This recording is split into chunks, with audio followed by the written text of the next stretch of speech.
जय श्री कृष्णा, जय सिया राम, जय श्री राधे राधे, जय श्री महाकाल।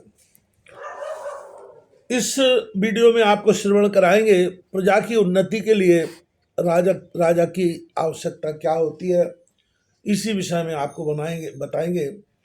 पहले जो स्थान राजा महाराजाओं का था, अब वही स्थान समाज में सत्ताधारी दल के मंत्रियों का, मुख्यमंत्रियों का, प्रधानमंत्री इत्यादि पदाधिकारियों का है। तो समझ लीजिए राजाओं का स्थान इन निर्वाचित प्रतिनिधियों ने ले लिया है।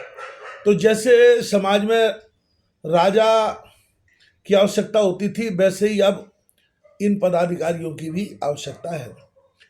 वैशंपायन जी कहते हैं, हे राजन, तत्पश्चात भीष्म जी ने सर्वसाधारण के धर्म, राजधर्म की महत्ता और राजधर्म में चारों आश्रमों के धर्मों के समावेश का वर्णन किया। तब युधिष्ठिर ने कहा, हे पितामह, वर्णाश्रम के धर्मों को मैं पूर्णतः समझ गया। अब कृपा कर राष्ट्रों के कर्तव्यों पर प्रकाश डालिए। भीम जी बोले, कोई भी राष्ट्र बिना राजा के बहुत दिनों तक जीवित नहीं रह सकता, क्योंकि बिना राजा के देश में दंड का भय न होने के कारण आतताइयों द्वारा अराजकता उत्पन्न कर दी जाती है और अराजक राज पर कोई न कोई प्रबल शत्रु आक्रमण कर उसे अपने अधिकार में कर लेता है। राजा अपनी दंड नीति से आतताइयों का दमन कर राष्ट्र की अराजकता से रक्षा करता है तथा शांति स्थापित करता है। राजा रहित देश में वहाँ की प्रजा सुख शांति से जीवन निर्वाह नहीं कर सकती। बलवान निर्बल को सताने लगते हैं। धर्म की और लोक व्यवहार की मर्यादा नष्ट हो जाने से प्रजा स्वयं भी नष्ट हो जाती है। इसी दृष्टिकोण से स्वयंभू भगवान ब्रह्मा ने दंडधारी राजा की रचना की है।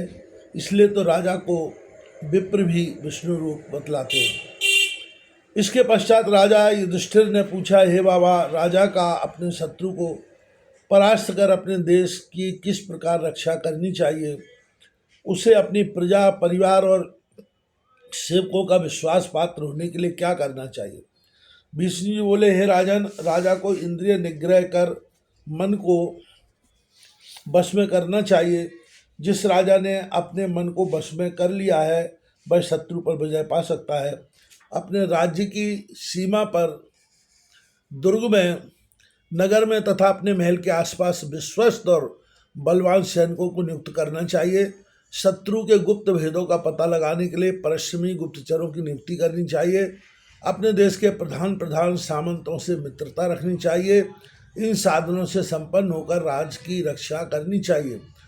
प्रजा की पुत्रवत स्नेह के कारण परिवार का समदृष्टि और नम्र व्यवहार से विश्वास प्राप्त कर लेना चाहिए। हे राजन, जो राजा इन गुणों से अपने को संपन्न रखता है, वह इस लोक में आनंद भोग करता है और मृत्यु के पश्चात स्वर्ग की प्राप्ति होती है।